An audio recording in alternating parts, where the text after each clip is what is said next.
Assalamualaikum warahmatullahi wabarakatuh. Saya akan melanjutkan kajian tentang shorof. Setelah kita mengenalkan tabel-tabel yang ada di dalam buku kita, ya, buku kami, yaitu teori dasar nahwu dan shorof itu, saya hanya kepingin menegaskan bahwa seseorang disebut memiliki kemampuan shorof. Seseorang disebut memiliki kemampuan shorof itu apabila satu, ya, apakah seseorang itu sudah ahli dalam atau memiliki kemampuan shorof apa tidak. Yang pertama, dia bisa tasrif, gitu ya, mampu mentasrif dengan tasrif istilahi, gitu, begitu. Yang kedua, tujuan shorof itu. Yang kedua, mampu mentasrif dengan tasrif lughawi, gitu. Yang ketiga, dia ngerti sighot, ya. Yang keempat, dia ngerti fawaidul makna, gitu. Fawaidul makna.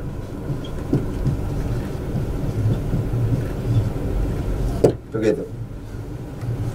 Jadi secara umum itu begitu. Kalau seorang belajar pada apapun, dengan kitab apapun, yang penting dia tasrif. Kalau seandainya disuruh nasrif istilahi, dia mampu, ya sudah, ya. Disuruh tasrif lughawi bisa, ya sudah, begitu ya.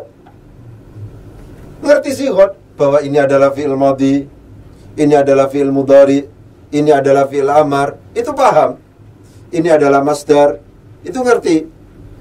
Yang terakhir itu adalah fawaidul makna. Fawaidul makna itu adalah faedah-faedah arti.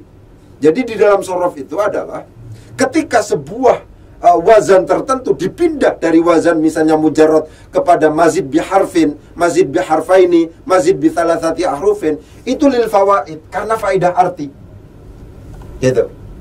Kalau seandainya seseorang sudah ngerti ini, ya sudah. Apakah pakai buku apa saja, apakah pakai al-amthilatut tasrifiyah, apakah kemudian pakai Kailani, apakah pakai nadham maksud, macam-macam. Pokoknya orang itu ngerti tasrif istilahi, ngerti tasrif lughawi, bisa terampil itu, ngerti sighot, ini adalah fi'il madhi, ini adalah fi'il mudhari, ini adalah fi'il amar, dan seterusnya. Pokoknya sudah itu bisa semuanya, sighot-sighot itu bisa. Pas kemudian ditambah bahwa ketika misalnya fi'il mujarrad diikutkan pada wazan misalnya fa'ala, itu bagaimana faedah artinya, af'ala itu bagaimana faedah artinya, kemudian fa'ala itu bagaimana faedah artinya, itu ya sudah, gitu loh.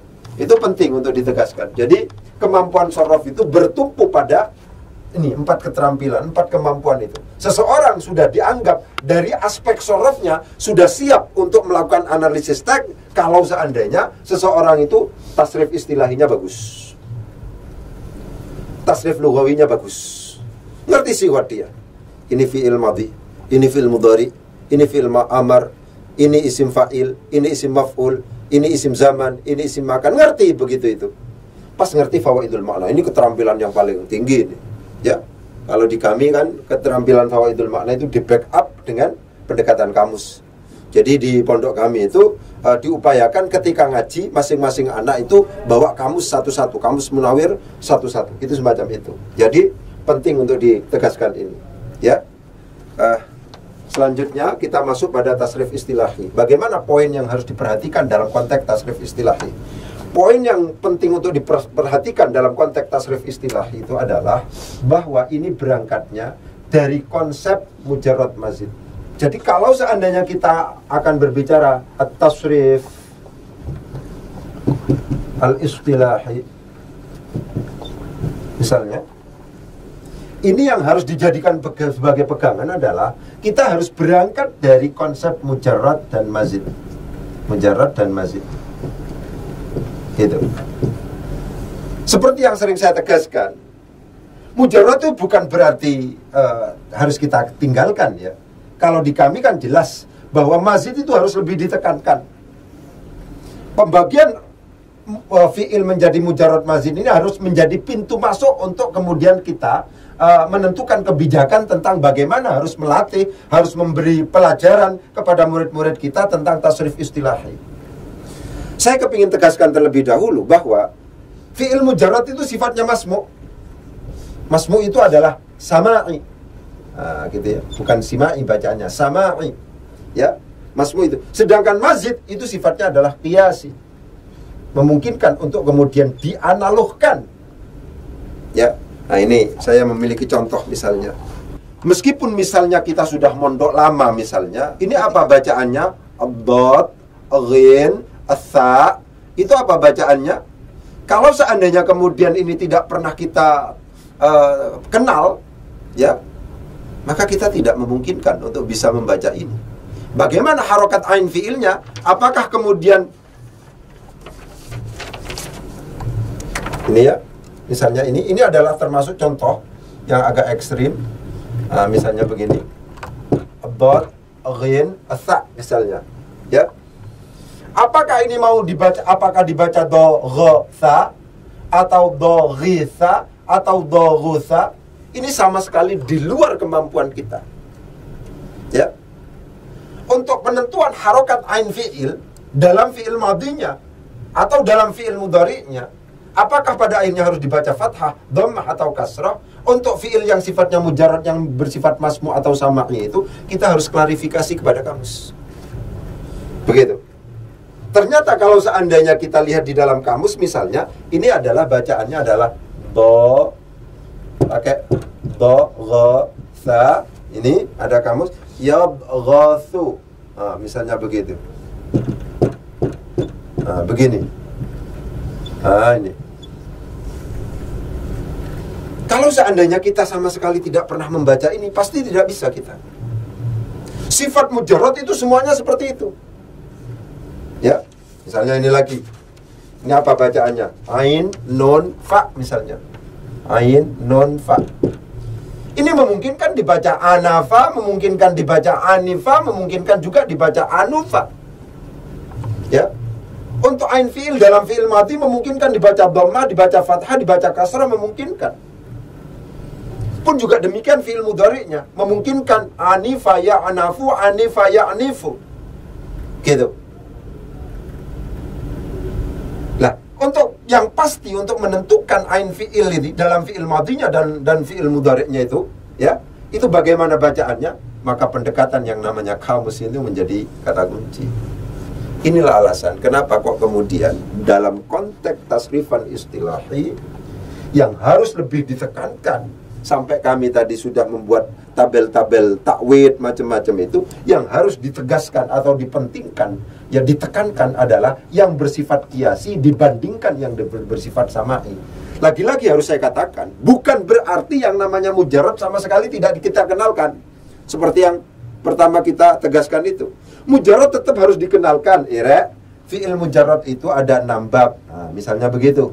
Ya. Dalam konteks fi'il madinya, ini ada yang mengikuti wazan fa'ala, ada yang mengikuti wazan fa'ila, ada yang mengikuti wazan fa'ula dalam konteks fi'il madinya. Kemudian fa'ala dalam konteks fi'il madi ini nanti bisa memungkinkan berkembang menjadi yaf'ulu, bisa berkembang menjadi yaf'alu, bisa berkembang menjadi yaf'ilu. Kalau seandainya fa'ila memungkinkan berkembang menjadi yaf'alu dan memungkinkan berkembang menjadi yaf'ilu. Kalau fa'ula memungkinkan berkembang menjadi yaf'ulu. Disinilah kemudian terkenal wazannya fi'il mujarrad itu ada 6. Fa'ala yaf'ulu, fa'ala yaf'alu, fa'ala yaf'ilu, fa'ila yaf'alu, fa'ila yaf'ilu, fa'ula yaf'ulu. Ini 6 bab. Ini harus kita kenalkan kepada murid-murid kita. Fi'il mujarrad itu, yang mana fi'il mujarrad itu sifatnya masmu', untuk menentukan ain fi'ilnya, apakah kemudian dibaca fathah, dibaca dhammah, dibaca kasrah, baik pada fi'il madinya maupun pada fi'il mudhari'nya, itu kita harus klarifikasi dengan kamus, ya. Itu babnya ada 6. Ya. Itu sifatnya harus hafalan. Tidak memungkinkan untuk kemudian wazan ini pasti diikutkan pada mauzun ini pasti ditarik, bisa dimungkinkan ditarik pada wazan ini misalnya. Itu tidak memungkinkan kalau seandainya kita ngomong mujarrad. Tapi kalau mazid tidak. Mazid itu sejak awal sifatnya qiyasi. Maksudnya qiyasi bagaimana? Maksudnya qiyasi itu adalah dia, ya, maksudnya qiyasi itu adalah wazan itu cukup untuk kemudian dijadikan sebagai pijakan dalam rangka membaca mauzunnya. Pokoknya catatannya seperti yang kemarin yang saya katakan itu, wazan harus yang mewakili bina. Ya, ini harus yang mewakili bina. Gitu. Jadi wazan yang satu itu memungkinkan untuk dikembangkan kepada mauzun-mauzun yang sewazan sebina itu pada mauzun yang banyak. Tapi tidak demikian dalam konteks mujarrad. Mujarrad itu sifatnya masmu. Inilah alasan harus diperhatikan. Saya ulangi lagi ya. Dalam konteks pembelajaran tasrif istilahi, maka kita pada para guru, ya para ustadz, itu harus memperhatikan karakter dari pembagian fiil, mujarrad dan mazid. Harus memperhatikan itu. Mujarrad karakternya bagaimana? Mujarrad karakternya adalah sama'i. Mujarrad karakternya adalah masmu. Maksudnya sama'i masmu itu apa? Untuk menentukan ain fi'il, apakah harus dibaca fathah, dhammah atau kasrah? Ya, itu kita tidak memungkinkan untuk bisa. Kita harus tergantung pada kamus, klarifikasi terlebih dahulu kepada kamus. Ad, ghin, tha. Ketika kemudian kita lihat di dalam kamus, ternyata bacaannya dha. Dan ketika kamu sudah menentukan dha, tidak boleh kemudian kita membacanya dha. Tidak boleh kemudian kita membacanya dharutha. Ketika kamu sudah menentukan yabghathu fi'il mudhari'nya juga harus di fathah, ini juga gak boleh misalnya kita membacanya yadghuthu. Pun juga demikian, tidak boleh, tidak memungkinkan untuk dibaca yabghithu. Itu karakter dari fi'il mujarrad. Itu harus dipertimbangkan. Lagi-lagi harus saya katakan, ini bukan berarti diabaikan, tetap dikenalkan. Karena bagaimanapun juga, mazid yang sifatnya qiyasi itu pasti berangkat dari mujarrad. Rumusnya mazid seperti yang saya katakan, rumusnya fi'il mazid itu adalah fi'il mujarrad ditambah huruf ziyadah. Rumusnya begitu. Ya. Jadi ketika anak itu harus berkenalan dengan mazid, pasti berangkat dari mujarrad. Dalam konteks kebijakan, apakah pada akhirnya ini harus dihafalkan atau tidak? Ini yang kemudian kita bisa beda gitu ya. Tapi bahwa mujarrad itu harus dikenalkan, iya, semuanya sepakat itu.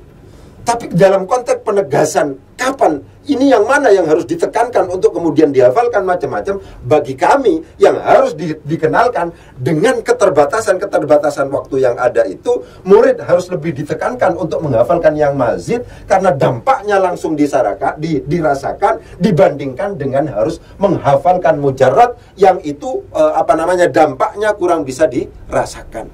Karena demikian kalau di kami mazid lebih harus diutamakan dibandingkan dengan yang mujarrad. Karena mujarrad itu adalah sifatnya masmu, di mana untuk menentukan harokat ain fi'il dalam fi'il madhi, dalam fi'il mudhari'nya dan seterusnya, itu ketergantungan pada kamu sangat kuat. Ya, tapi kalau mazid tidak. Cukup dengan tabel-tabel yang tadi, ya, yang sudah kita paparkan yang kemarin itu yang ada di buku itu sudah dianggap cukup untuk kemudian menjadikan anak itu sudah faham yang namanya tasrif istilahi itu, begitu.